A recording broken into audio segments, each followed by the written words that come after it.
this computer.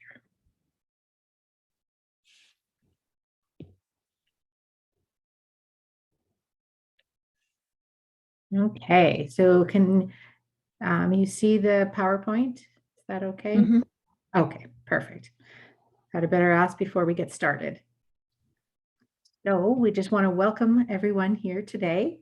We are talking wellness for seniors, and in our usual style, we like to keep it all wrapped around the 8 domains of wellness.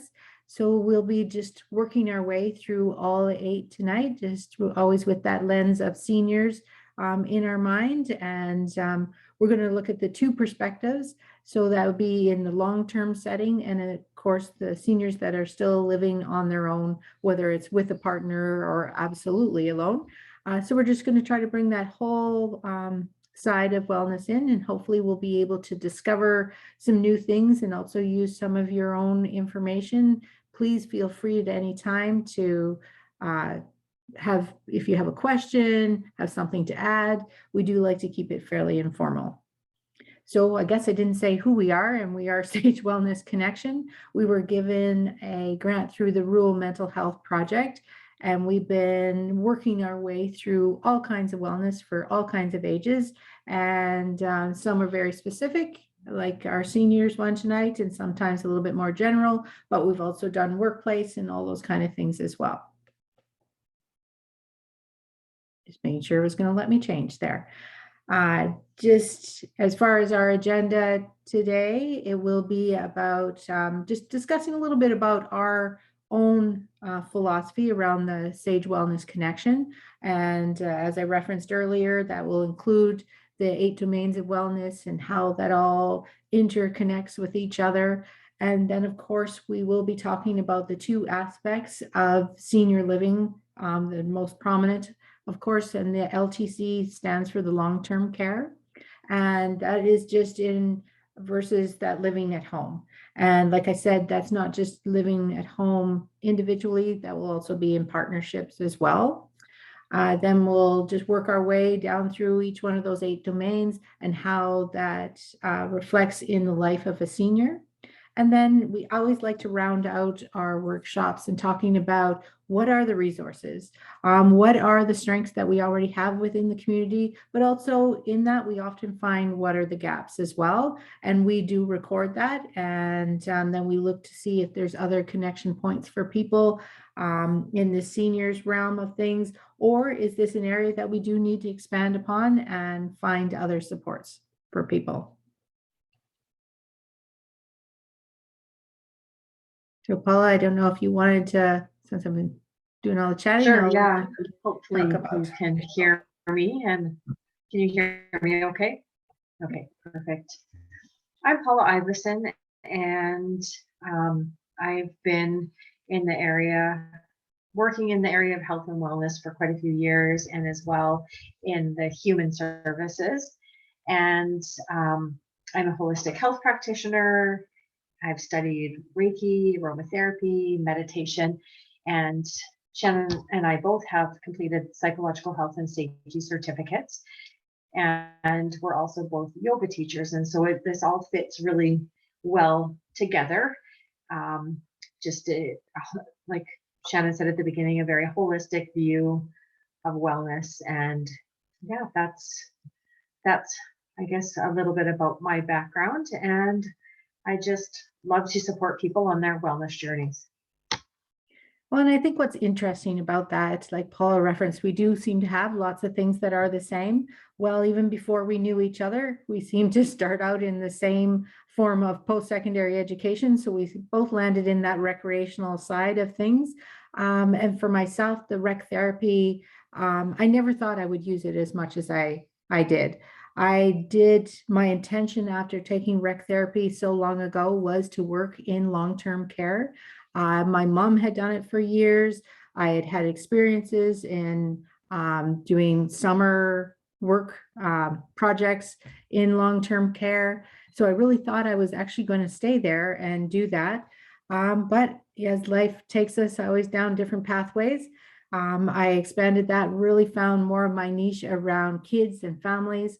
And including that health and wellness piece, though, was really important to me too. Hence why I'm sure Paula and our paths crossed the way they did, because our background, even like I said before, was pretty much the same. So it was pretty easy partnership for us because we loved the yoga. We both had that personal training background. So we had this whole fitness side, but we really wanted to incorporate more than just those physical attributes. We wanted that holistic approach. So we continued our education, and the psychological health and safety really does bring some of those pieces together for us, which we really do like talking about in different environments, but really specific to some of those things that do impact us in those different environments.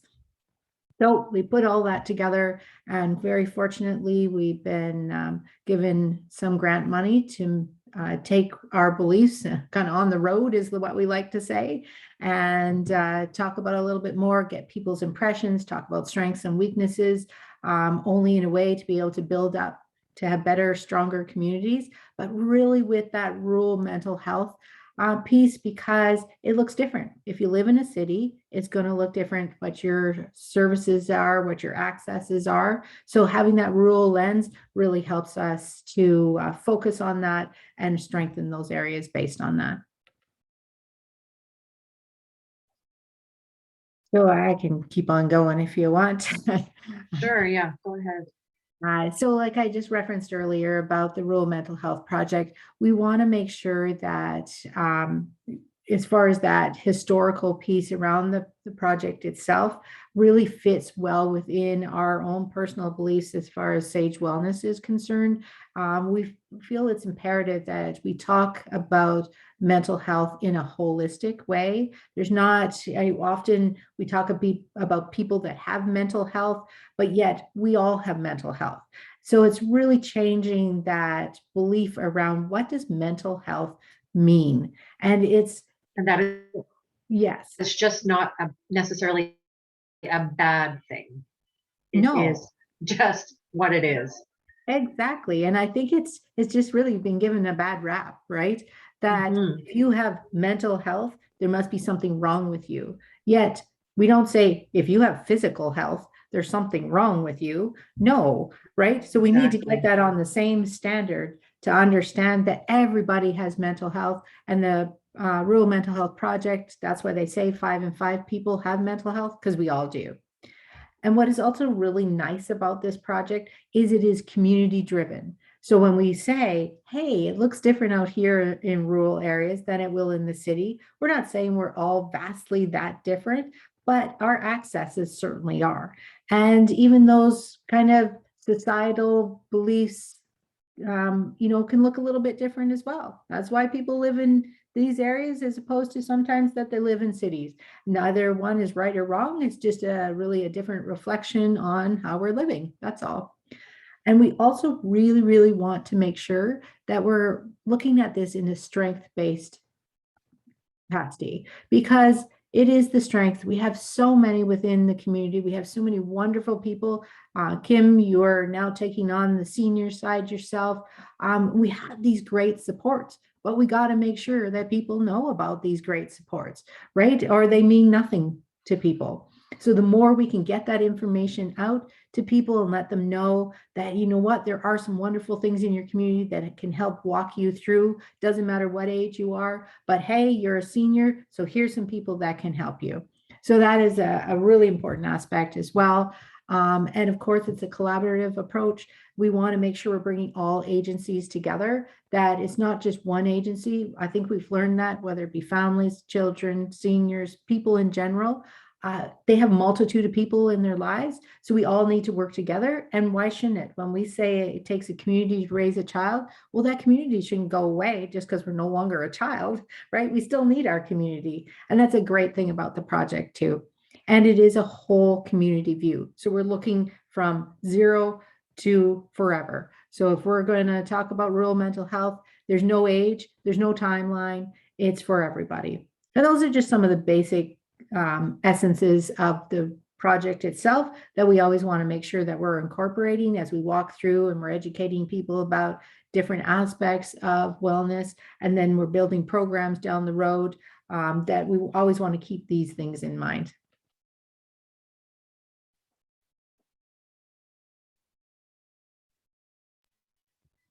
So this is our wellness philosophy in a nutshell.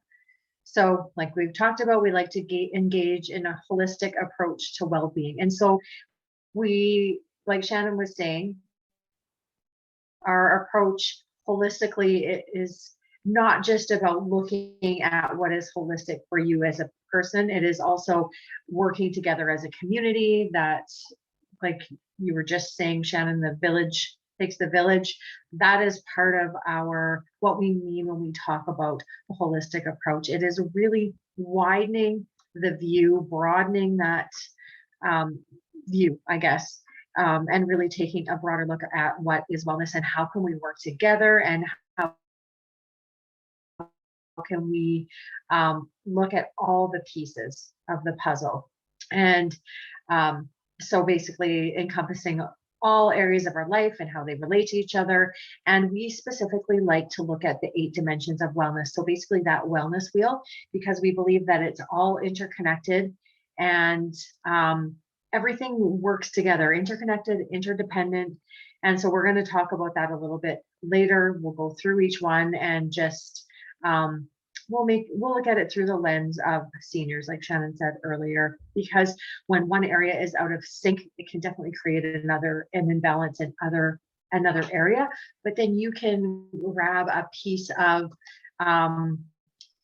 another domain and then use that to support the one that's out of sync, and it'll help bring everything back into balance that way. I think our main analogy is really looking at a wheel itself, right?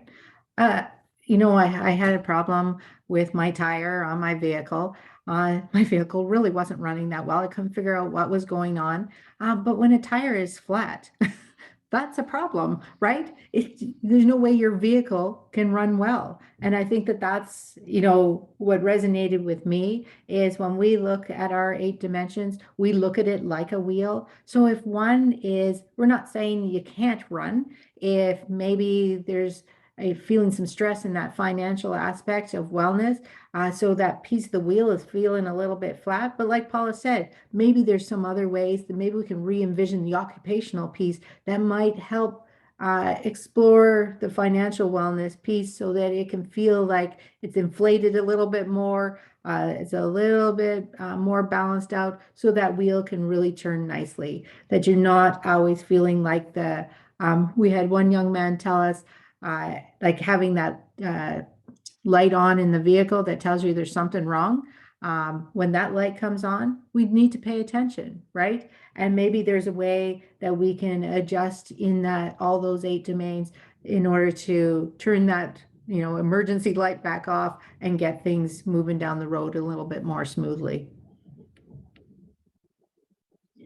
So as we were just talking about that wellness wheel, we want to also make sure that, like in this exploration, that it does change with age. We have to acknowledge that. What you do as a 10-year-old to a 20-year-old to a 30-year-old, 40, 50, 60, 70, of course, I hope it does change. And that is our absolute hope, is that you'll see development, you'll see an evolution in that wheel.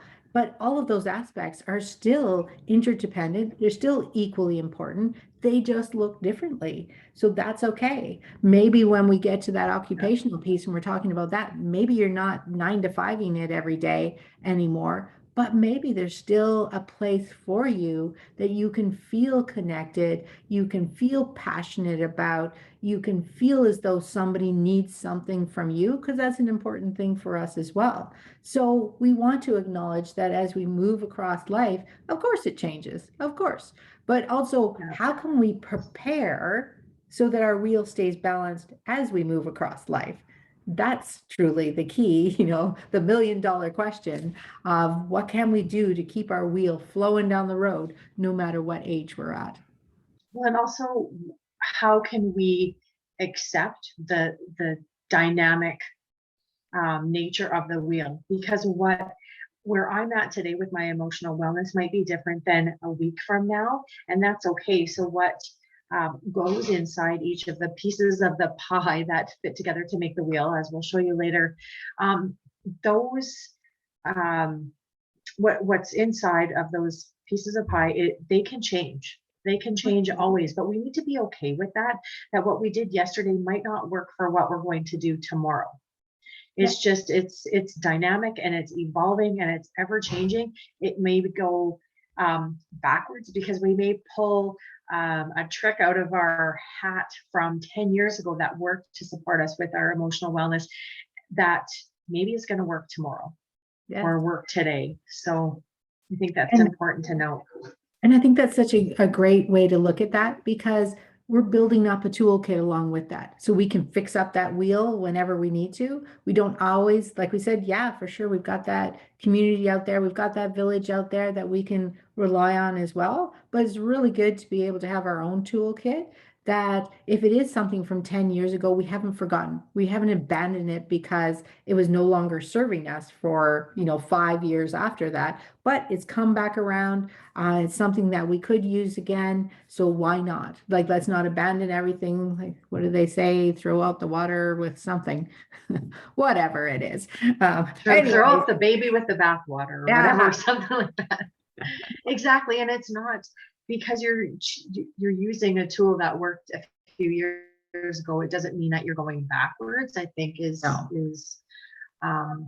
really important to acknowledge for yourself as well.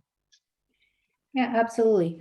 And as we've been saying about that interconnected piece, this is our wheel. This is the areas that we focus in. We'd like to fit each aspect of our lives in one of them. Doesn't mean it looks the same for every person exactly, but it fits within these categories for everyone. But it's really important when we talk about that harmonious rhythm piece. It's like the wheel going around. When it flowing nicely, there's a certain rhythm that we can get into that is just, we can feel good, things are moving down the road, awesome, and that's great. But sometimes things get in the way, and that's life, right? So that's when we know, oh my goodness, maybe that job that I had that I loved, it ended, right? I didn't anticipate that. So there's going to be some adjustments, and it might go across a whole bunch of domains. I might need to go get a little bit more education so that I can move on to this other position now or another job. Maybe that in the physical aspect, maybe I could do my workouts around this other job, and now I've got to redo all of that because of the time of day. All of those kind of things. We just want to or maybe the physical aspect of your job is just not fitting for you anymore. Absolutely. So lots of things to consider. Yes, and that really does. That's such a good point about if we're going to consider what we did at 20, right? It may look different than what we're going to do at 50 and how we're going to recover. And, I remind myself daily that I'm not 20. This is why I feel it. It's so much different. And that's okay. That doesn't mean I can't do things. It means I got to do things different. And that's okay too. Absolutely. Yeah. So as we get started, I think what's important in that, just to put some perspective of how many people we're talking about, and this is just reflective of the MD of Wainwright and Provost, but it really is comparative to the Alberta stats. So I think that's what's important too. When we talk about for every 1,000 seniors, we're looking at almost 40% are still living alone. So that's important too. I see things moved about on my slide here a little bit, so sorry about the look of it. But it's to also note that 294 of those live with a partner as well. So we're talking now over 50% of seniors are still living alone. It looks like we have somebody new. That's awesome. Oh, welcome. Hi, welcome. Thank you. Thank you. Yeah, so we have got started, but if you have any questions, please feel free to ask them. We're just talking about a little bit about some stats around how many people, because sometimes people think, oh, seniors, how many could we possibly be talking about? And these are just identified seniors based on local In the stats. rural, yeah, in the rural area where we are right now. But and as I said earlier, what I think is important to note though is it's similar across Alberta. So that it really does say something, no matter where you're located, that it looks like, over 50% are still living alone as compared to maybe somebody living in long-term care. So, a great sign, but also a sign that we need to be aware of that so that if we're looking at supporting seniors, that we know kind of where they're at, because that really changes the type of support that we'd be giving, even in some of the, how the family might help them out. So I think the other important thing, though, is to note that we're looking at about 20% of our seniors are living with 3 or more chronic conditions. That really changes things as well. It changes things emotionally for them. It changes things physically for them. Changes even their social connections, right? Just based on how that can get in the way of what their actions or what their day could look like. So certainly very important, and the importance of access to support those chronic conditions as well. But it's also important to note that we're once again hedging on that over 35%, we'll say, that of our seniors that are living with would be a diagnosed mental health condition. So that is really important as well. So as we're supporting seniors, making sure that we have the right supports in their area in order for them to feel healthy, connected, all of those kind of things, and that we're doing that right level of support again. And like I said, I strongly believe we have some awesome things happening within our communities, but just making sure everybody's got access and a way that they can get to that in a reasonable way too. Mm-hmm. And then we talked, like we said, we're going to talk a little bit about those two sides of where seniors are at right now. This is just moving across over to that long-term care piece of things too, that obviously we know, I shouldn't say obviously, that's unfair, but if you've ever supported or worked in long-term care of any kind, that transition is difficult. Even when that person has made their own decision around that, it is still difficult. It is a sense of losing that independence, that potential isolation from what they knew. If they're living on a farm, living independently in their home, just that sense of being able to make your own decisions at your own time. Somebody's not telling you when to bath, all of those kind of things. So of course, in knowing that, it can really have some impact on mental health as they transition into long-term care. And right now, I know it says 2010, but they said the stats are still sitting very close to the same. Their worry now is because of COVID is kind of skewing things based on some of the changes that we've been experiencing. But we're still talking 2 in 5 Canadian seniors are diagnosed with depression. So it's a really important factor, right, when we're talking about mental health for seniors, and how we support them across that entire wheel, that's once again, 20+% of seniors living with a diagnosis of depression. And of course, the number of seniors living in long-term care, they anticipate it quadrupling in by 2030, basically. So certainly something to consider. Let's get good at it, what we're doing then, so that we're supporting people, that it can be a positive transition. They can feel supported, still connected to their community. It's just a new place to live. That's really, I think, what we're after. But they can still feel independent, feel valuable part of society, as opposed to being now moved aside. Really important. Well, and if we just look at the transitioning itself, in our jobs in the human services, we have planning meetings, usually starting with kids as they're kids with disabilities, kids with some complex needs that are 15. We're planning for their transition to adulthood 3 years. And we usually have a multidisciplinary team that works together and collaborates to support this planning and transition to the next step. This transition for older adults is just as life-changing, life-altering I know you were talking about some of the circumstances when people are going into long-term care, and often when they're leaving those homes, they're homes that they've lived in for a substantial amount of time.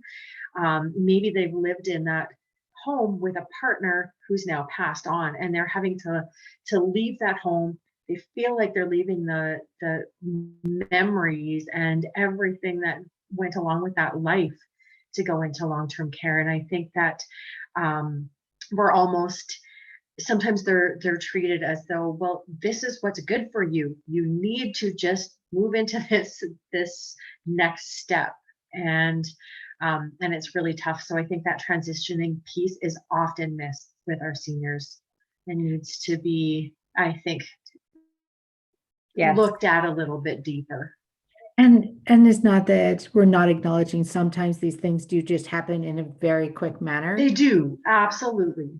But what I think when I go back to my rec therapy, my leisure services, all of those kind of things, we talked about, like Paula was saying, about taking that time, taking those 3 years to prepare where it is you would like to land, so that you're kind of backfilling the things that maybe you're walking away from. Maybe you've had a long-term career, or maybe you've had multiple careers, whichever it is, but maybe you're moving aside from there, but you still like to be really connected and involved in the community. So it's really just beginning to assess yourself, where you're at, what you would like to see in your future. And then if you already know, though, that there are some health related, like physical health related things, how do we prepare for that? And I'm not suggesting that means we've got to move everybody into long-term care, but let's have a good plan of action, and put it at the same level as we would with that 15-year-old that we're transitioning to adulthood. Like, I think normalizing some of these conversations. Absolutely. Because I think there's nothing worse than all the family dynamics come out, right? And that can be really challenging for families as they have to move their loved one into long-term care, or even if it's just getting supports within their own family home. There's so much emotion wrapped up in that, so much history, dynamics, all of those kind of things that easily come out and kind of detract from the situation at hand. I used to see it quite a bit, where families necessarily couldn't leave behind the person that maybe was their parent, right? And how they were parented. But maybe there's some dementia involved. So maybe the memory and the interaction isn't the same anymore, and very hard on families also trying to make that transition, to understand that who they're dealing with now isn't that adults. You can't always go back and say, well, don't you remember? You always said whatever. It can really create some emotional situations. So it's just having good conversations around that. Sometimes we have to sit ourselves down and have a good conversation with ourselves about who it is we're interacting with. And I know it's tough, but it's also then let's look to the community to get the families that support they need as well, to help with that transition, help with that emotional transition, even for themselves, so that everything can be just a little bit more settled as we move forward. Absolutely. I know when I was caring for my mom, that was if I didn't work in the human services field and knew where to go for support, it would have been really tough, because you shoulder a lot as a caregiver. Yes. And it can't, I think we can't ever overstate the stress on caregivers as well. Often it's people that are still in jobs, or have families that they're raising, things like that. So we do need to acknowledge that, so that we're not, like, we're maintaining that good positive relationship from like the parent-child relationship, along with now it's moved to a caregiver style relationship, and acknowledging that and finding good ways that you can still have those other pieces as well. And then when we put layers, like what they're saying here again about the 20 to 25%, I always hate the word problems. Sometimes the medical journals like to use that more so, but certainly mental health challenges or concerns, then that just does add another layer. right? So we do just need to acknowledge those kind of things and how we can find more positive ways to support each other. We do have some great caregiver groups that have been popping up in supports and support groups that, of course, we would be acknowledging as we move through this evening when we get to that, what's happening in your community piece. I think they're invaluable just to be able to hear that support from other people. Absolutely. And of course, we know the social participation part has always, in a notable sense, like in those research people again, saying the difference of that social connection you can visibly see in the physical aspects, in the emotional aspects, in just the quality of life in general. So we can never undervalue that need for social connection, whatever it might look like. And how do we maintain that in a good way as well, especially even if we're just moving the senior from home to home, maybe it's not into a long-term setting yet, but their social connections could change. Or like Paula had suggested, maybe they've lost a partner. So social connections change again as well. And just acknowledging all of those kind of things that could have impact, but then how do we kind of support that in on the other side of that to re-engage back into that social aspect of life, because we know that it is such great value to the quality of their life as well. For sure. So when we talk about promoting wellness in aging, well, we've already kind of started the conversation for sure.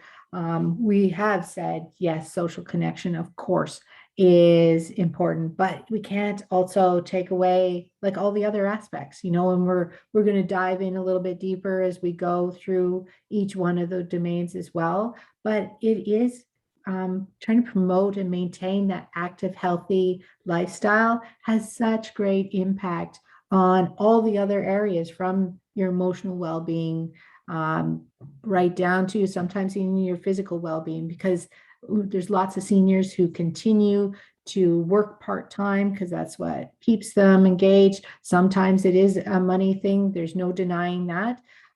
So if we can't stay active and we can't stay healthy, that can have a multitude of impacts in a multitude of ways, for sure.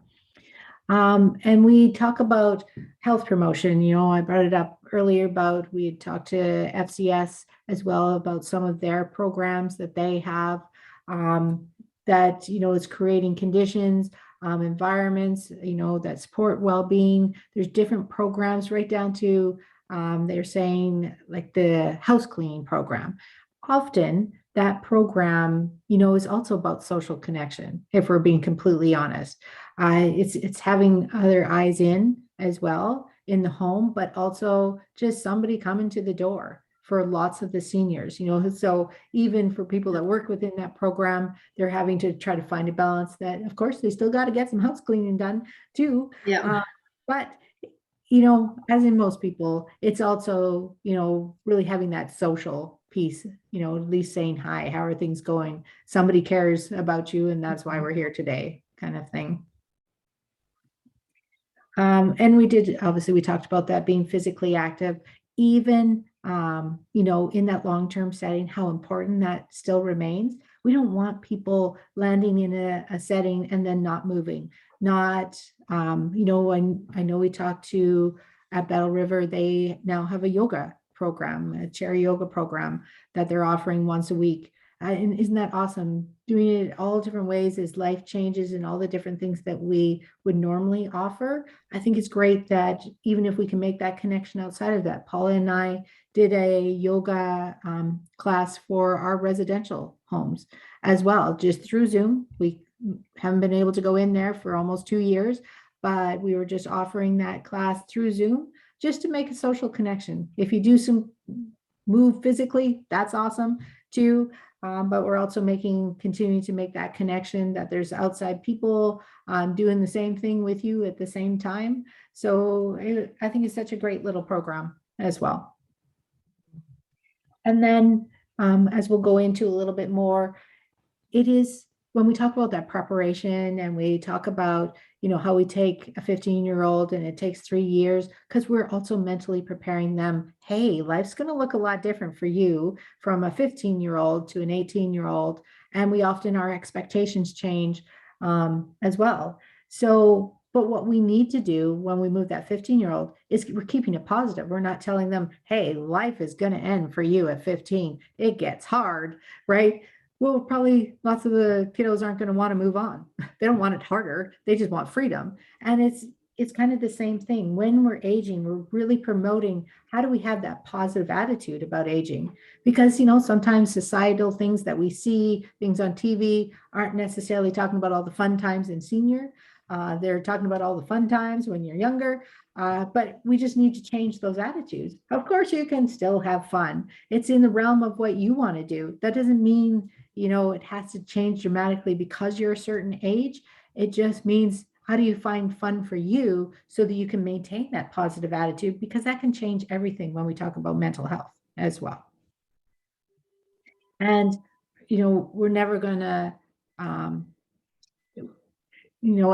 I'd hesitate to go on without acknowledging the dementia piece, the Alzheimer piece. I did work in the Alzheimer's, what we call the ward at the time.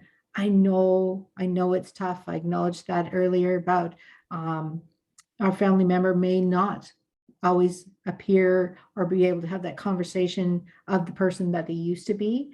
But that doesn't mean just because the dementia is there or the Alzheimer's are there, that we can't also create a good balanced life as well. Sure, it's going to be challenging. Sure, as the family members that are supporting that it's going to be challenging because it's not the same person that's necessarily always standing in front of us. But if we can move along with it to the person they are now, then we can still promote those other aspects of what we call our 8 dimensions of wellness for them as well, as we move and we age too. We did we just wanted to throw up a few tips, depending on who we had here tonight, about supporting if you have a person that is in long-term care. Some of just, they're simple things, but yet when we know we add 10 more things on very busy lives, it seems like another thing to do, but it's just so vitally important that if you can visit, and I can completely acknowledge, the last 2 years have been hit and miss on people being able to go into long-term care and support that, but finding ways and setting up technology, even when our seniors are a little resistant at times about that. Even if they are, it's still important that even 5 or 10 minutes, 15 minutes, of course, would be awesome, but always trying to make that as important. Maybe it's not always you as the main caregiver, but maybe it's other people that you can set up that also could come in and be a part of visiting and so on. I did notice that there's something in the chat, Paula. Yeah, Louise is just saying she's listening, but she's wrangling kids for supper. So thank you for letting us know. My father-in-law, actually, he is amazing with technology for an 86-year-old. Amazing. Like it can be a challenge at times, but he does have an iPad, and throughout COVID, the grandchildren have been able to FaceTime in, and his other children that don't live in this area have been able to FaceTime him, and they've set up regular phone calls, and that's made a world of difference. Because I know that we don't want to get into COVID too much, but it is important because it has created a whole new sense of the word isolation, and that was what happened. And especially if there was a COVID outbreak in the facility, or there were times when he was isolated, it was really tough on his mental health. And having those visits, especially from all different family members, was really important for him. And I just noticed that you put in here about bringing personal things, family pictures. And of course, when they're moving into a situation that is not like a long-term care facility where they're just in a small room, but some of our facilities now for example, our Points West Living facility in Wainwright, there's condos as well, which is the first step of moving into the facility. But often with seniors, because it is new and it's challenging, and it can be a little bit of upsetting as a change, the family does need to work with that senior, maybe take the lead on setting some of those things up, helping them arrange their condo or their room, or whatever it is that they're situated in, because they need to feel like it is their home, that they're not now living in this new, unfamiliar, cold, sterile environment. They need it to be just like we would want it. Like I know we're going to talk a little bit about some of the wellness pieces that we talk about for anyone. It's the same for seniors. It's just that it is a collaborative effort as far as the families and their circle of care need to be involved and supporting them to do some of these things. And I think that's such an important thing. Like, even if it's not a condo setting, I know in the auxiliary where they're sharing rooms, it still became vitally important to, if there was a favorite blanket, they had it, right? They had some pictures around. It can be worked out. Having worked in that recreational side in that setting, it became important. Those were some of the key things, some great conversations that I was able to have with some of the people in the auxiliary, because they could actually show me the picture of whomever, family or friends. And then we could talk about all of those things that they did, and, who these people were and what they were to them, or where this blanket came from. All of those kind of things were so important. And I think that, Paula had also said, it does become a good thing to share news about what is happening about the family, like to the staff that are also working, because there's nothing better, as we all know, if we go into work and everybody says, hey, I see you went and you were out doing whatever on the weekend, you went to a wedding or whatever. So is that your niece, or is that, that makes us connected, right? Makes us feel like, oh, people, they know us, they know who we are, they know what we like. And it's the same they care. They care. They to care. ask the question. Yeah. Absolutely. Yeah. I don't know how. I know. Go ahead. Sorry. I know we have a lag, because I can tell when you're hearing what I'm saying. But I was just going to say, when my mom was in a hospital room, even for them on the wall for her, of her dog, of her kids, and it is something that can help the staff that are in the home or the hospital or the care center. It can help them to connect, because they can just have a visual right there to be able to ask the person about. And I think that's really important. Mm-hmm. And it's even things like, I know, as I referenced the Alzheimer's area that I was working in, for one woman, it was important that we set the table. That's what I did every day with her. And it wasn't necessarily setting the table, but that's what she envisioned me as. I obviously reminded her of somebody that's what we did together. So that's what we did together. And then we were able to connect. I wasn't judging her on, hey, you don't need to set the table. We're going to go down to the dining room and they're going to give you lunch there. No, we just went ahead. We set the table. Then we took the table apart, and then we set the table again.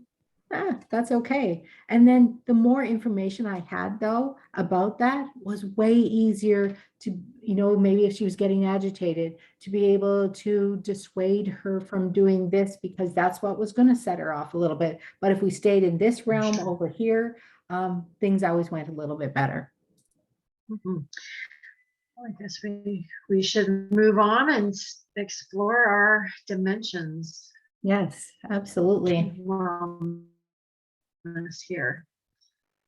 Our emotional wellness relates to basically understanding your feelings and how we cope with the stressors and challenges that arise. And so it's important to pay attention to how we treat ourselves. So sorry about that. Self-care I see my internet connection is stable. Can you still hear me, or unstable? Okay. Okay. So that self-care, that kindness, the way we treat ourselves, taking time to relax, taking time to manage and learn coping tools to be able to deal with our stress. And then also learning and developing inner resources so we can learn and grow from our experiences. And this is for any age. Like we talked about, this is the wellness wheel is dynamic. It's always changing. We're always learning and always growing. And this is just a part of it. And I think that's such an important thing that, you kind of get that from TV or whatever, that, oh, you're retired now, you got all the time in the world to do self-care kind of thing. And it's actually not true. Life doesn't just land in your lap and all you got to do is have bubble baths all day long, right?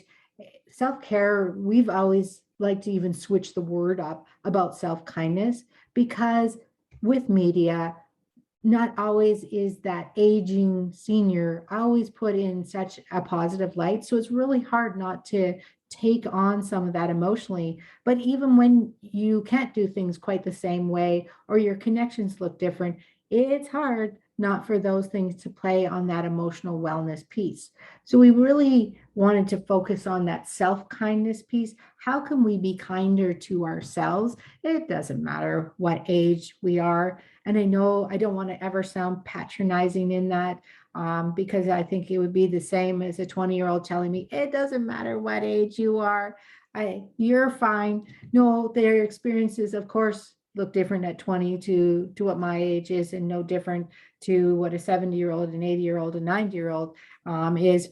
But that also doesn't mean that we give up these pieces either, that the wheel isn't done, your emotions aren't done. So let's be kinder to ourselves of what we still can do, even if we are bearing if we want to call it a burden of having chronic illness, which can definitely play on our emotional well-being. Because if you can't just feel better, it is a hard walk to get yourself to feel mentally healthy, right? So we want to get those emotions that you're kinder to yourself, because it's okay to age, but it's okay to relax. It's okay to take a bit more time in the things you're doing if that's available to you. But also drawing upon some of those inner resources and strengths, not letting them go just because we're not 30 anymore. We still have a lot to offer, and we still have things to offer and support our emotional wellness as well.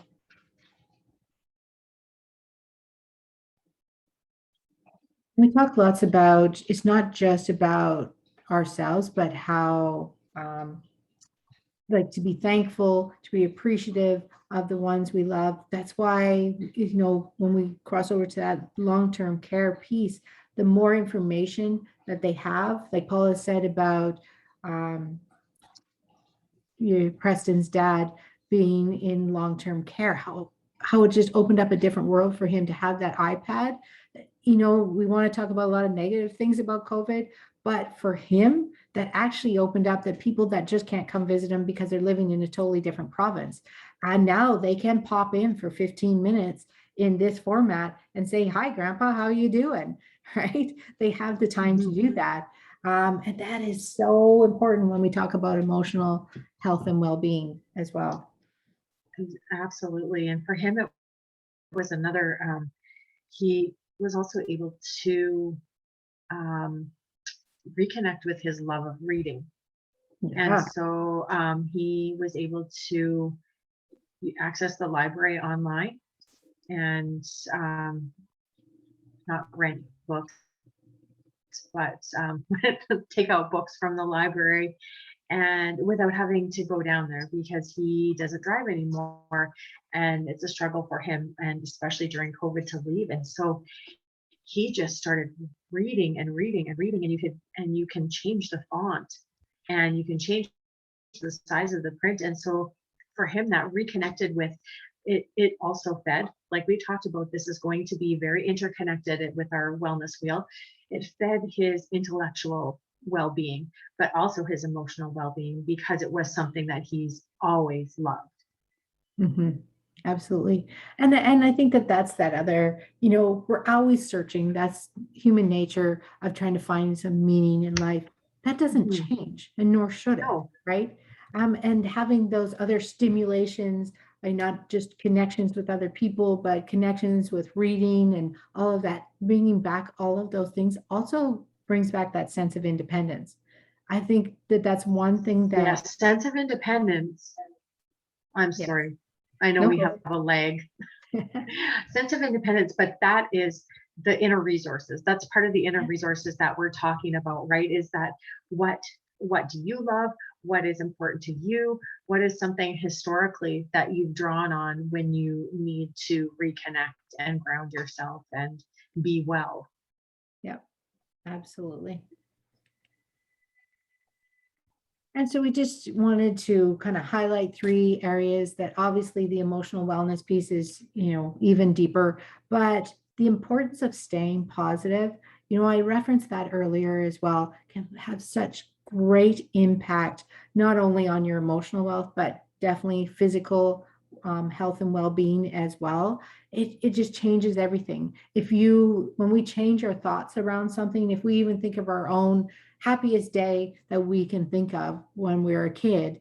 Um, just having those moments of, oh, what's the happiest day you think of now, right? Staying positive. Oh, what is something positive that I can do? Um, just changes our whole vision around that. If we're going to, and we see this lots, especially when, you're losing the home that you're in, of course, it's hard to stay positive. We don't think that, it's just going to be a miracle that you're just always going to be trucking along and be positive. Oh, yes, now I'm losing my home and I'm going to move on to here. Of course, we're going to acknowledge the stress of what that can be, the stress of just change of what that can be as well. But if we can have that support to move in thinking of it in a positive, more positive way, just changes the whole dynamic, even in your brain as well, on how you see things. If you're looking at that place saying, geez, that's a pretty good size living room, as opposed to that's a really small living room. How am I even going to put my chair in there? Right?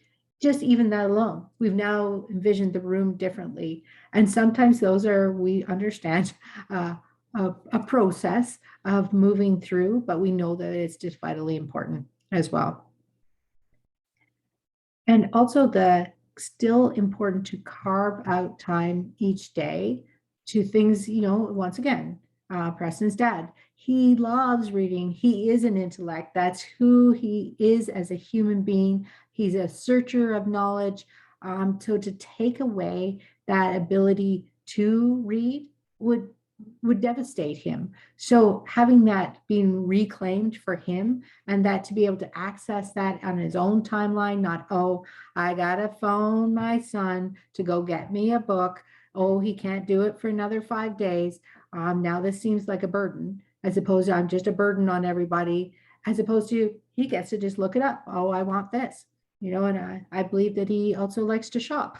So, uh, he has that independence to be able to just do that and not have to rely on some like other people. But when we even take that time for yourself, I think he's just once again one of those good examples to say it's okay. You can just sit down and read that book. If that's what's important to you, it's okay to do and carve that out just as we would at any age. Mhm.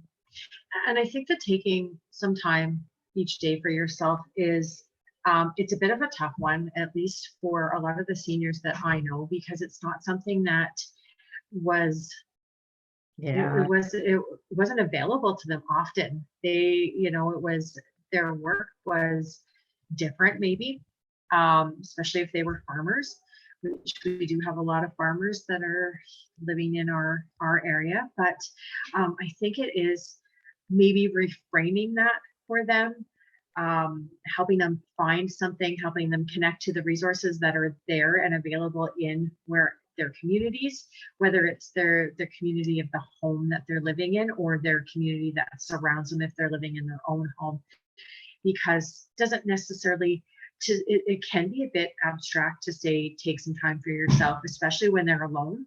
What does that mean? It's like, well, I'm always faced with myself because I'm just here. Well, what does that really mean? And I think helping them figure that out is really important. But I also like to mention that these, the emotional wellness, these pieces are also really important for the caregivers as well, because they need to be doing, having a plan for this, for handling stress, staying positive, and taking time for themselves so they can be able to care for the senior that's in their lives. Yeah, as well.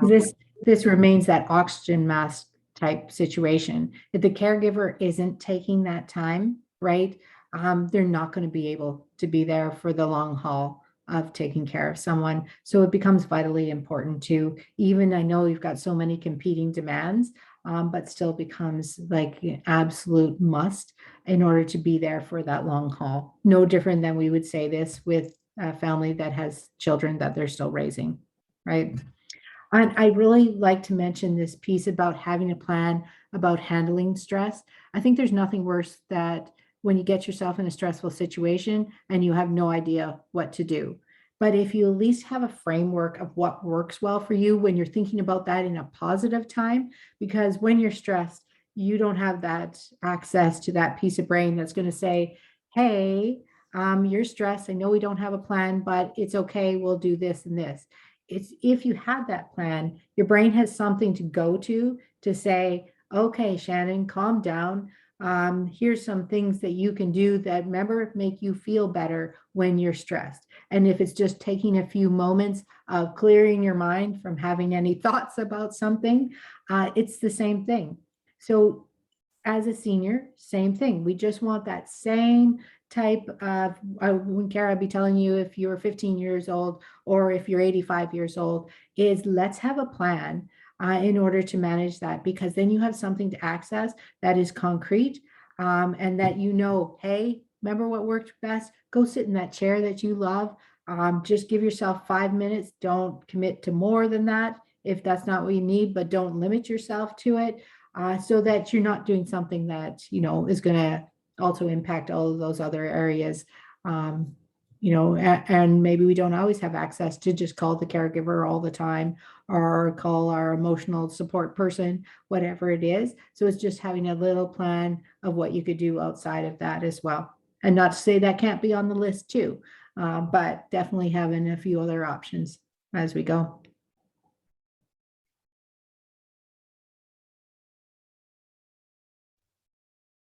Sorry, I couldn't unmute myself for a minute. Yeah. So social wellness, a lot of what we talk about with social wellness is around creating a strong support network. And so it's our roles and the way we interconnect with our who is around us.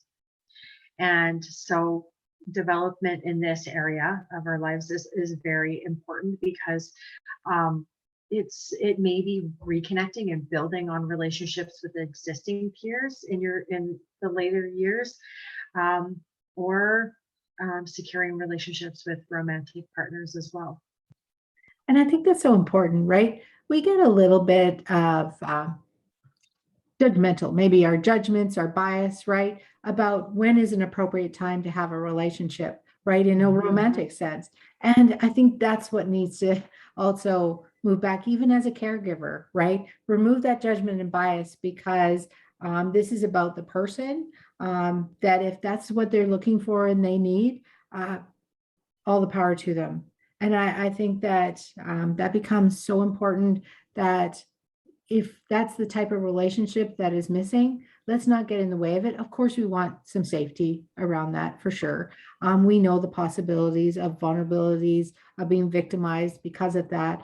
But we also got to make sure we're not just getting in the way of it because we're fearful, right? Of, you know, a senior maybe that we're supporting, because it's just as valuable at 20 as it is at 90. So, you know, and I'm not saying it has to be either there, and I'm guessing that that person would have been very similar at 40. So it's just looking to who that person is and what they need, and supporting them without that bias and judgment becomes so vitally important.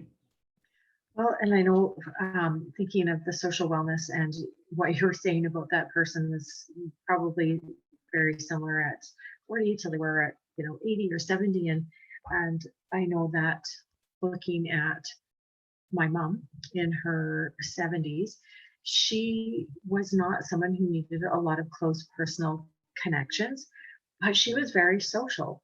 And that was very conflicting. And it was really difficult for her because she worked all her life. And then when she retired, um, it was a struggle for her to fill that social wellness gap. And so she had to find ways. She had to volunteer. She had to, that was a big part of her life, was volunteering, because she still needed that social connection. And I think that's such a great way, right? That we have to jump in, find a relationship. But maybe the first step is getting out, whether it's being a part of a group that maybe does some exercise or does other hobbies that you love, connecting, or a senior center or a church group. You can find that social connection in all of those domains as well. And then, of course, Absolutely. right, we kind of referenced earlier about even if it's just staying connected online, still important, right? Still important to have those check-ins, to connect with people. I know for my mom, she likes to play a lot of Scrabble type games like online, and that's like a bit of a social network for her as well. That she has lots of And friends. it also helps her develop her intellectual Yes. wellness again, right?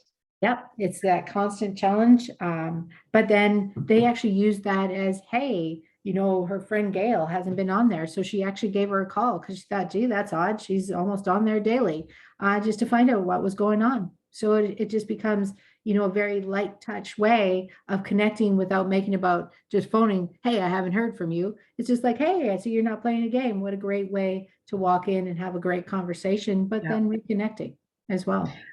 absolutely. Well, I know for my mom, she tried things in her later years that she never got to do. She played ukulele, she did line dancing, she did clogging, tried all these things that she just never had the opportunity to do when she was younger, and met so many nice people, but yet was able to still maintain her boundaries that she liked to have. Like I said, she didn't need those one-on-one personal connections in the same way that other people might want to have coffee with a friend or tea with a friend. Um, but she was able to do it on her terms. Yeah, I think that's such a great way. And often this leads us right into that spiritual aspect as well. And this is, we're referencing more around those values and beliefs. We're not just meaning, a religious affiliation. If that is something that is important to you, by all means, right? Maintaining that, finding maybe a new way that you can connect with that. Quite often, like I know in the long-term care places that I worked at, we had lots of different type of services. And I think that we're getting better, that we're connecting to more than just our, religious affiliation services. We're doing a bit more from there, which I think is great as well, because that's where people are moving into the system that look different than maybe some of the things that we'd always traditionally done, that we can offer more around that, because those pieces of what gives us purpose are still as vitally important. And sometimes some would even hazard to say that even become more important, because we are searching for that purpose, right? Why did we spend 20 years working at wherever? What was the purpose? What was the value of that? We begin to question those kind of things. And sometimes this is an outlet for that, or it's just continue to build on those values and beliefs that maybe you've had all the way along. And there is no right or wrong. I guess that's ultimately what we're saying, right? Absolutely. And I know for myself, I always find that the spiritual wellness is connected to my emotional wellness. It's tied in so deeply often, and that it's just that looking for something else, looking um, bigger and broader, and being connected in a different way. And for me, a lot of times that's the, gratitude practice, or journaling helps cultivate that spiritual wellness for me. Going to yoga also, it, and of course, church services, all of that is wonderful. Also, that fellowship that people get from there is invaluable. So And I absolutely. know, Yeah, for my mom, she was able to go to a cowboy church, which is right in her realm of things.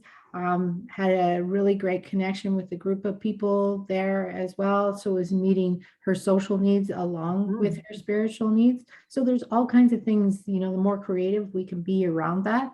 But I think ultimately it's kind of what you said, Paula, too, about that having that sense of gratitude. It's also a sense of peace, right? Finding that so we can feel okay with the meaning of what our life is, and in general. And wouldn't that be an excellent place if we could land? For Yes. sure.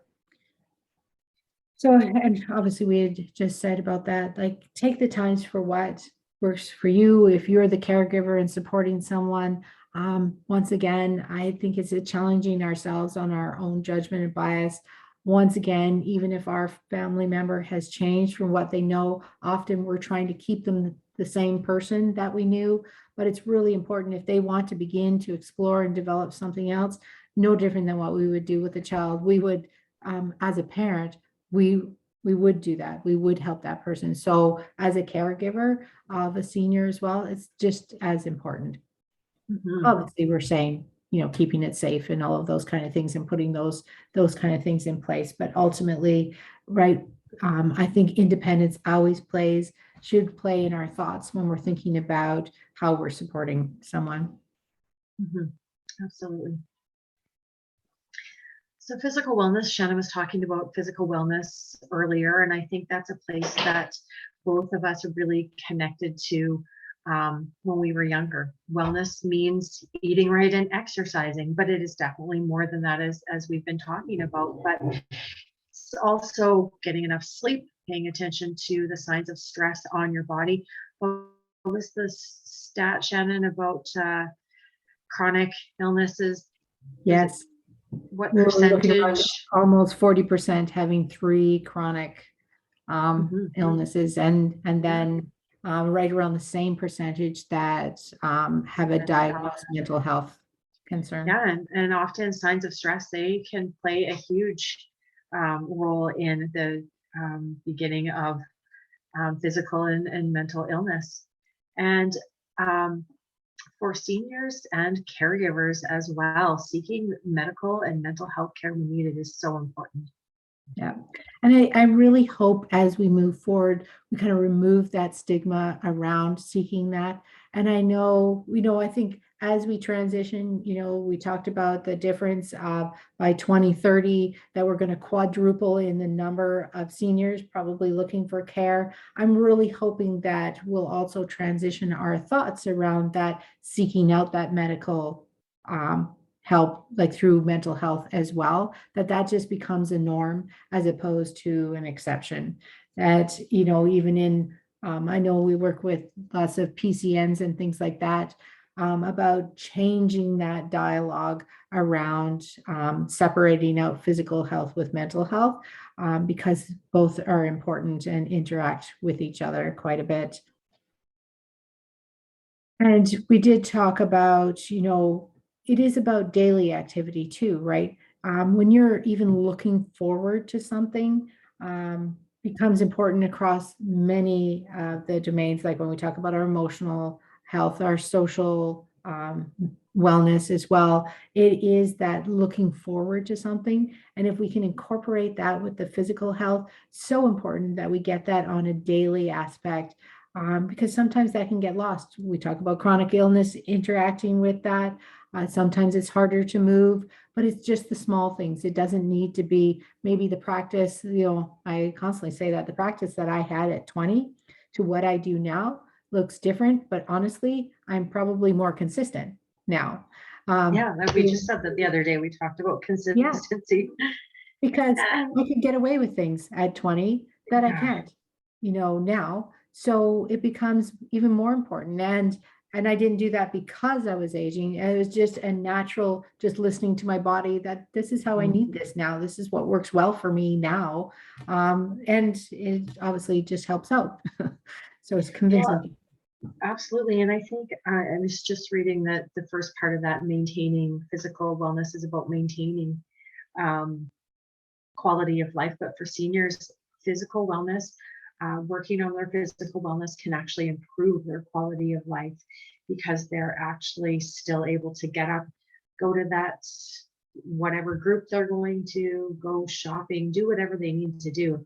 And so it is, we can't become complacent as we get older with our physical wellness, because it's, again, looking at that physical wellness. If our physical wellness is suffering, so many other areas on the wellness wheel are suffering. And we talk about this when we're talking to other groups as well, that we're not talking about when we mean physical wellness. We're not saying you need to get in a boot camp or get out there and jog. If you do that, that's great. But we're just talking about anything around eating, sleeping, and movement. Yes. Yes, it definitely isn't just attributed to just one area. It's all three areas. And I often tell the story about my mom when she was in a car accident. It broke her foot. She couldn't move. I saw the difference. My mom is pretty sociable. She likes to drive all over the country at all hours of the day and night. She just likes that level of independence, where this got in the way of that. And it really did. She would be the first one to say how much it played on her mental health and well-being. She was beginning to feel depressed because she couldn't come out of the house. She couldn't connect. She couldn't go to her cowboy church. She couldn't go to the store and shop. She couldn't do all of those things. So we know. And then it was interacting with her sleep as well. So then she wasn't happier. It was such a spiral that, we had to kind of get in the middle of that before we, was tougher to bring back. But she would even say herself what a difference that made in just one thing that, of course, you can't predict that. You can't know that you might be in a car accident next week, but it's okay to plan around, hey, if something gets in the way, here's what I need to do so that my mental health doesn't take a hit as well. And I just, even though I have moved on, I think, Paula, you brought up a great thing about sleep. We talk about all the age groups that we talk to about the importance of sleep and how that changes your day, regardless of your age. From, you hear every parent in the world that still has babies. Oh, I think it's because they haven't really slept. This is why they're grumpy and cranky. To teenagers, yeah, they need just to go back to bed for another 10 hours. But it doesn't change across life with all of us. If we haven't had the right amount of sleep, we cannot be as productive as we think we are. We are not as happy and joyful as we should be. It really does impact all of those areas of life. Absolutely. So our financial wellness is a little bit more self-explanatory. Obviously, the process of learning how to manage financial expenses, living within our means, is important. And knowing that not having enough financial stability impacts our health and well-being. Financial stress is repeatedly found to be a common source of stress, anxiety, and fear for many people, and seniors are not exempt from this at all. And in fact, sometimes it's even highlighted more, right? Yeah, Because absolutely. you no longer have that income or that ability. I was just listening to how, like, the difference in the hiring market, that when you hit 60, people aren't looking at you quite the same way because of the potential cost to them as an organization. And that is a terrible thing to say. Maybe they have more years and more productive years in them than the 20-year-old that might move on to 20 different jobs in that same timeline.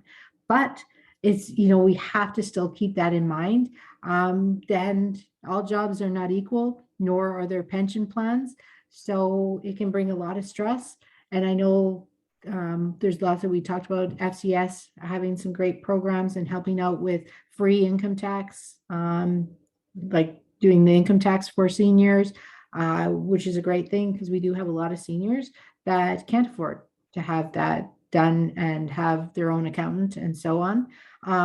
Obviously, there is great value that if you're moving towards retirement, doing the necessary steps to think about what you want that retirement to look like. The sooner the better. I talk to my son about it all the time, about where is it you envision yourself to be across the years. I would never want to take away his inspiration to be his own boss and all of those kind of things. But there sometimes is a price to be paid for that, and that's okay. But it just means you got to get really good at your finances and understand how to support yourself the same way maybe a long-term job might do in a pension sense of things. And that can be done, but it takes planning as well, so that you still have that freedom to be able to do things that you want to do, no matter how small they are or how large they are. But that it's that planning that really becomes the key as well.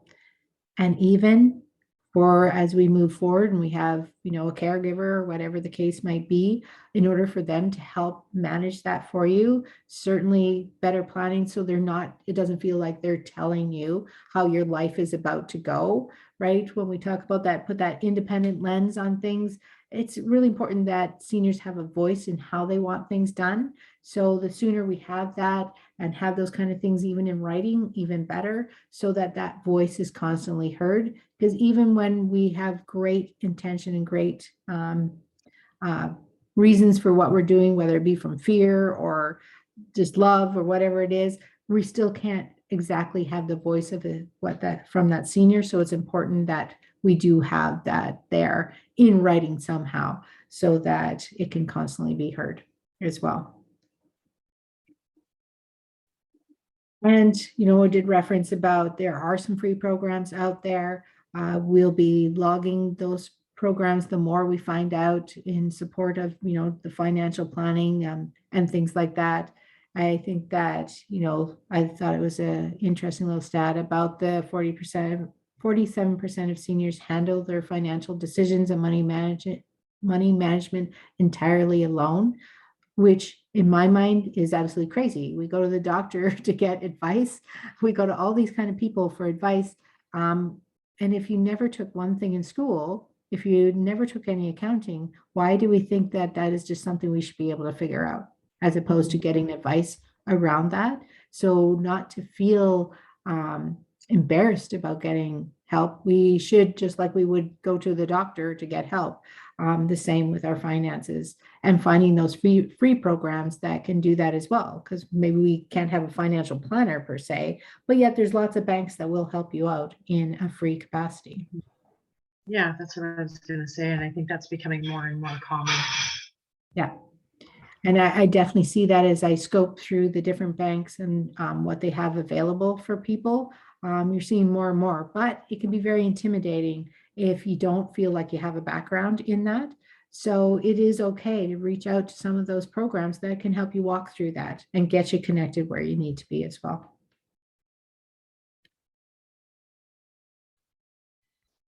Our environmental wellness inspires us to live a lifestyle that is respectful of our surroundings and encourages us to live in harmony with the earth by taking action to prevent it. So we've heard a lot about environmentalism, but this goes even further, as environmental wellness promotes the interaction with nature and our surroundings and our immediate surroundings that don't necessarily have to be reduced, reused, recycled type ideals as well.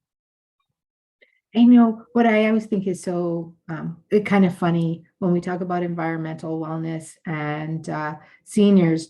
Often the stories that I would hear, they would reuse, right? They weren't as Always, yes, with things as we are today, right? And even my mom would say the same thing. That was just simply not an option in her growing up. So that was part of things you didn't waste. You actually ate the vegetables that were grown in your own garden. They didn't come from across the world somewhere else. So it's kind of, you would take care of the land that is around you because you needed it for the cows, for the garden, for your ability to live throughout the winter. So you would take care of it in a different way. You wouldn't just throw out the genes. They would get passed down. And then when they would get remade into something else, and things like that. So really in my mind, just like we see styles that come through and we say, oh, that looks like the furniture from the 70s, and now it's really cool to have. I think environmental wellness is a little bit like that, right? Maybe going back a little bit more, because I think when we hit the 60s and 70s is when things started maybe derailing a little bit in chemical uses and things like that. So if we can just kind of take a few more steps backwards, but even do it in a better way, is really how I would envision environmental wellness. And when we look to our seniors, I think we can learn a lot from some of the things that they experienced as well. But also, it's getting them involved in that, right? Is a great connection point when we're having like often we take our younger kids. We used to have a group coming in to the auxiliary, and they would do those kind of things together, tell stories about how it used to be, but also picking up the stuff around them to kind of beautify things, help out with the community garden, all of those kind of things. Passing along their knowledge. Absolutely.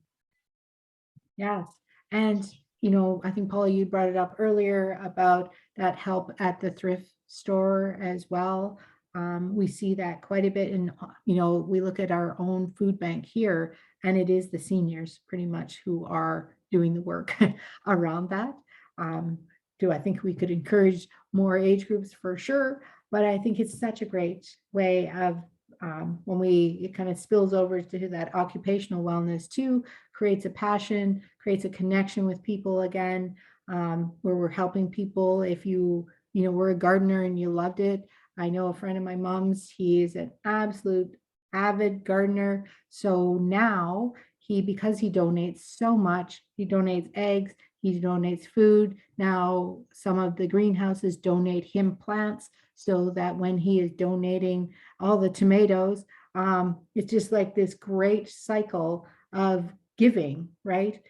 So he's doing something he loves, gives him it's his basic occupation now, but a passionate one as well. He's helping with his community, and now the community's helping him. What a great connection, what a great full circle.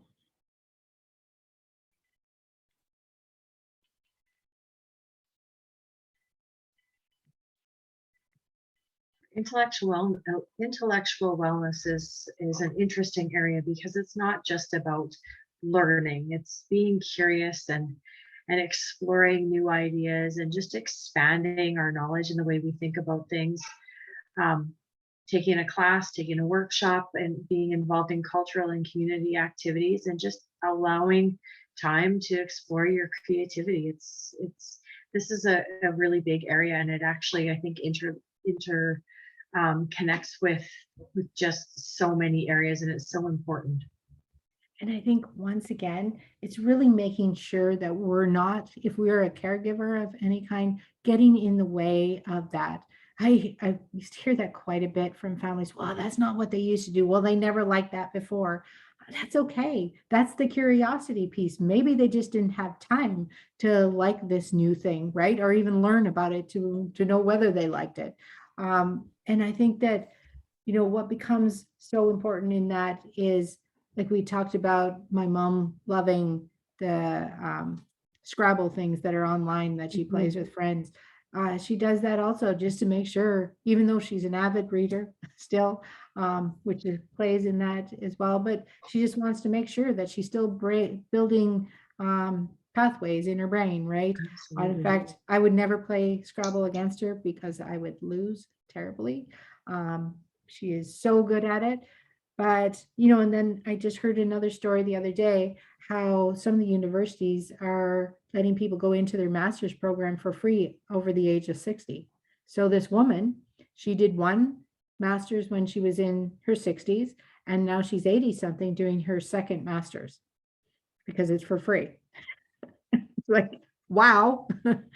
I know that's not for everybody, but why not, right? It's not putting a financial burden by any means, but certainly fulfilling for that person that really is that super curious. Like she said, the two masters are not interconnected at all. Just two things she always wanted to learn about, but never had the time to do it. So that's pretty exciting as well. And what I think is important in that learning of, whether it's being curious, but there isn't always right answers. And I think, the older we all get, we understand that, oh, right, life isn't quite so black and white as we think it is. But, that piece of learning how to be more open-minded to new ideas and insights and thoughts, all of those kind of things really does build on that curiosity. And if we don't get in our way of it ourselves, or other people don't let other people around us get in the way of that, if it's safe, nobody's being victimized in any way, why not let people discover new things and learn new things? What a great thing to, might create a new passion. And these are just some of the things we had talked about. Um, Another big piece that we really wanted to acknowledge today is the importance of accepting some of the normal aging brain pieces. That doesn't mean that we're wallowing in it saying, well, I can't think anymore. I can't do this anymore. Um, Life is being taken away from me. We're not saying, going down that path, but it is okay. I hear jokes about that all the time. I make a joke with my own staff of saying, hey, I'm telling you this right now, so you can come back and tell me later that this is something we need to do. Yet I was the person in school that could memorize anything and tell you what page it was on.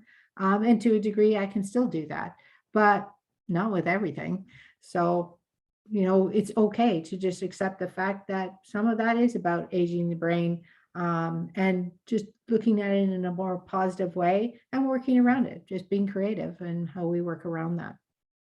Mhm.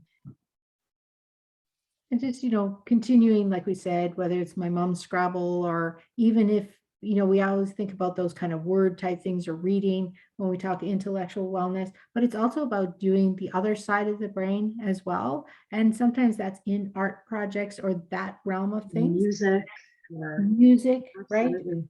Yes, there's so many ways. Or, if you have that expertise of some kind and you want to pass it on, what a great way to helping out students, helping out, maybe they're not students, but younger people, whatever it is, and passing on that experience and expertise and intellect is such a great way to maintain as well. And I think we touched on this occupational wellness piece kind of throughout. And it is like the gentleman that I was talking about. He's been a worker his entire life since he was, I think, 17 years old.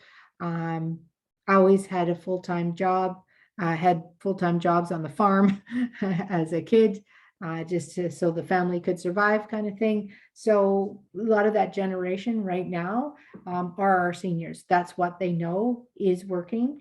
And I think he's been able to translate that piece well. I'm not saying everybody needs to become a gardener by no means, but certainly translating some of that knowledge, like Paula, I think you said how your mom was reading to cats and things like that, because that was a through love of hers. through her volunteering at the animal shelters. Yeah, finding something else that connects with you to give you meaning and purpose, and even about having a place to go, Absolutely. having a bit of a schedule if that's something that's important for people. So Yes.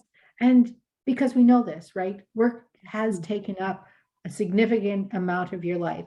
So even whether you liked it or not, but it was a place you needed to be. People are yeah, expecting you to be there. So that is meaning in itself. And it is so vitally important to making sure we are replacing that. That doesn't mean you need to be out every day doing something, but it's just acknowledging, like your mom acknowledged, she set good boundaries around, she didn't need people around her all the time, but she still needed social connection. She needed to be out doing some things. And so the cat thing was absolutely such a great fit when she was doing some work at the thrift store, such a great fit too. So she was giving back some of her knowledge and expertise and willingness to do that work, but still setting boundaries for what worked for her. And I think I that think is she did also breakfast programs with children, handed out breakfast as a volunteer in one of the places she lived, because she was a social worker. So Yeah. that was a way to fulfill that Yeah. need. It wasn't like she was always looking outside of her area of expertise, but yet, I mean, she did at times. She taught English as a second language through a public library to just be able to. Um, I think that was a really big part of her intellectual wellness piece as well. I mean, so many domains when you think So about many. it, right? Social, intellectual, emotional, all of it for her, plus the occupational. And I think that So, that's all we're saying, right? Work mhm, kind of can cross many of those domains for people. It can mhm. physically get you out there. Even the work itself could be very physical. So now you maybe need to replace that physicality in something else that you're doing. For the gentleman I'm speaking of, that gardening alone, all his work that he had done across his years was very physical. So it was just a great way to maintain that, even for, like he says, about his own attention. He needs to be doing a million projects all at one time, and his garden is filled with millions of things. Like I've never seen so many potatoes in my life either, and so many beets and so on. So it's just a great way to stimulate all of those things and also meet his needs as well at the same time. Absolutely. And of course, I think we've said this along Yeah. kind of the whole time about just helping other people does give us a sense of meaning and purpose. Great example of your mom helping out with the breakfast programs. Of course, Mhm. when you're a social worker at heart, you land there for a reason. And I think that can go with any occupation that you had. There's a reason pretty typically why you landed there. So you don't have to abandon all of those pieces. Just find something that maybe is similar, but maybe isn't as demanding as what it is, so that you can find another aspect of your life and be curious about something else and have the time to do it. Or go in a total different direction. If your work was great, but it didn't necessarily connect to that, it didn't make your heart sing, then find something that does if you have the opportunity to. You see lots of seniors that sit on certain boards and committees. Perfect way to really encompass many different areas of the wellness wheel also.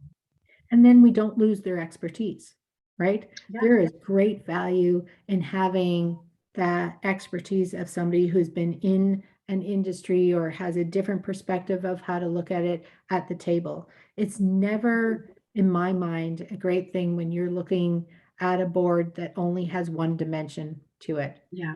I think it becomes so important that we are representing an entire community.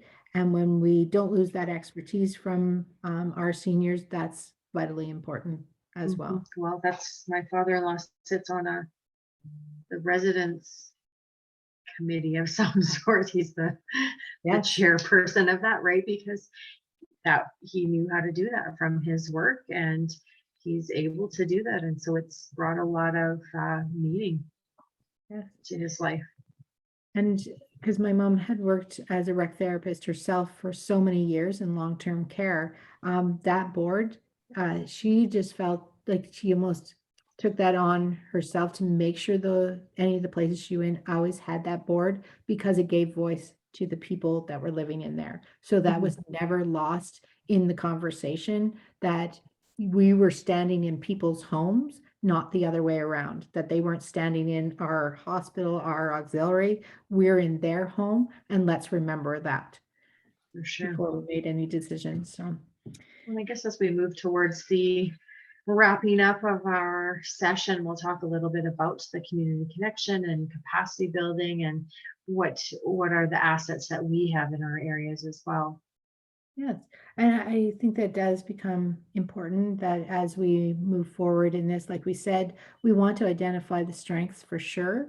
So Mhm. we always like to put that out to people. If they know resources, please email us with those so that we can Mhm. include them on.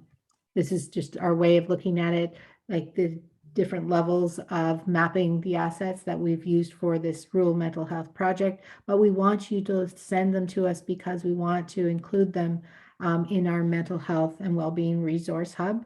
We want to make sure that this hub is made for everyone, right? It's Mhm. not just for families, not for kids, not for young people. It's for everybody. If they're looking for any resources across we've broken it up like the 8 domains just as a good starting point for people, because often we don't know where to start. So if we see a word that resonates with us, we might say, oh yeah, maybe it is my finances getting in the way, but maybe that just leads us down a path to get some other, like we said, mental health and well-being resources that can help us move forward and balance out that wheel as we go.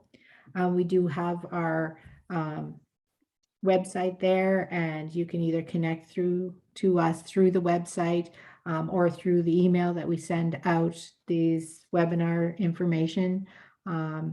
Also, if you're questioning if we maybe have gaps that are existing, that's an important one too for us to note that, so that we can source that out. Is that a gap? Is that something that, needs to be brought up to town councils and things like that to say, hey, this is something that is becoming very prevalent, that we really need some resources in the area. What can we do about that? And those are great things to say as well.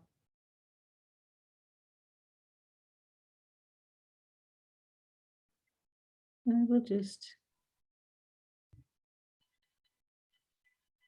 stop that. So that is the end of our presentation today. Like I said, if you have any resources, questions, any of those kind of things, please do not hesitate to connect with us. That would be greatly appreciated. Thank you very much. Thank you. This was very good. With senior connections and COVID and everything, there has been the attempt over the last 6 months to develop a website that can be more of a lower key community for seniors. Thinking more of the seniors that would be at home and have like iPads or computers, laptops available.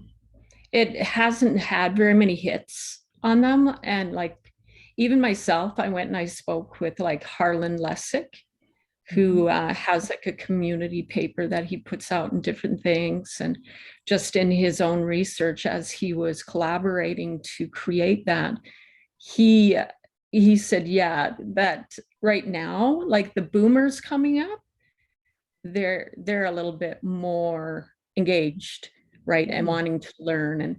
And but a lot of the others that are older than that bracket they just shut down. They just have this wall, right? But I'm still going to be going on monthly and still trying to knock on some virtual doors. Yeah, we want to call it. And I'm still hoping that it might be an avenue, even if it was 4 or 5 that would find some time to make themselves a cup of coffee and just gather with a group. And then I would like to introduce special guests and stuff like that, such as what you guys have done in a smaller format, and more where they can live ask questions. Ah, what a great way. Or comments. So yeah, for sure. Really hoping with that. But one thing that stood out with me, because this is really the foundation of this tonight, was the mental health aspect and how that, it's intertwined with everything on that wheel. And I was quite shocked last week, near the end of last week. I had heard a senior, 65 years old, who was needing some benefits type thing, that she had been denied certain benefits because she had a diagnosed depressive disorder. Blue Cross came back to her and said, she was on the Saskatchewan side, and said to her, because she has a diagnosed depressive disorder, that they would not give her benefits. Yeah, I know someone who had was on an antidepressant before they went and applied for Blue Cross, and you have to disclose that. They got a letter in the mail that stated all the things that they would not receive benefits for. because they were making that judgment because of that antidepressant. So Yes, we still have a lot of work to do. yeah. Holy It's moly. just, when I heard that, I just thought, like, how many seniors out there had experienced that? I mean, she's very much so, she's an independent, strong woman. She advocates for herself, and she's like, she said, I'm going to move to Alberta then, Good but for not her. everybody can do that, right? No. And Yeah. so I'm thinking, Yeah, like, for sure. how many of our seniors out there that, whether they be in the percentile of living alone or whatever, they come across that challenge. Yep. Like, talk about feeling stigmatized Yes. And and isn't that bad? feeling that their mental illness is Absolutely. something wrong with them. Yeah. That's what I And mean. Well, We're yeah, not done it's our awful. work, right? If yeah, our benefits, like even in our doctors, we still have some work to do, right? To take away that stigma piece that this, it's like you said, this woman is her own best advocate. She's quite strong. I could say that a lot of our seniors don't, a lot of people don't necessarily fall in that category to be their own advocate when we already have all these other challenges. They're already feeling overwhelmed by that. And then we're asking them to be the strong advocate for themselves. That seems like contradictory to me, why we aren't it just supporting them. it I was shocked by it. At Yeah. first, my initial thought was like, this can't be true. There's got to be something more to that. They wouldn't just, turn somebody down in need that way for that. Like, that just, I don't Yeah, know. It no, just and you defeats should have seen everything the, that is trying to be messaged nowadays. Like, you see, every fourth yeah, advertisement is something to do with mental health. And then they reach out. They Yes. said, no, sorry, we can't help you because.